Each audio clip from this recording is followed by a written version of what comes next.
جلال پور پیروالا کے نواحی علاقے اڈا بمب موڑ پر روڈ کی خستہ حالی کے باعث اور روڈ پر پڑنے والے گہرے کھڈوں میں پھنسی ٹریفک کی وجہ سے ملتان روڈ پر گزشتہ 10 گھنٹوں سے ٹریفک بلاک، جبکہ کئی گھنٹے تک پنجاب پیٹرولنگ ہائی وے پولیس اور دیگر انتظامیہ ٹریفک کی بحالی کے لیے نہ پہنچی تو صورتحال مزید گمبھیر ہو گئی۔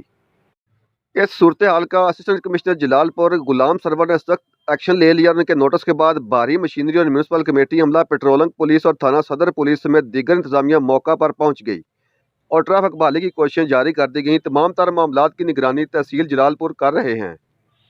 انتظامیہ کا کہنا تھا کہ ٹریفک بحالی کے لیے بھرپور کوشش جاری ہے اور انشاءاللہ جلد روڈ کھل جائے گا، لیکن روڈ کی مرمت اور درستگی کے لیے ڈپٹی کمشنر ملتان اور اراکین اسمبلی نوٹس لیں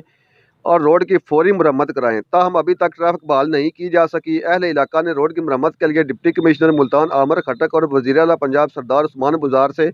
فوری نوٹس لینے کا مطالبہ کیا ہے۔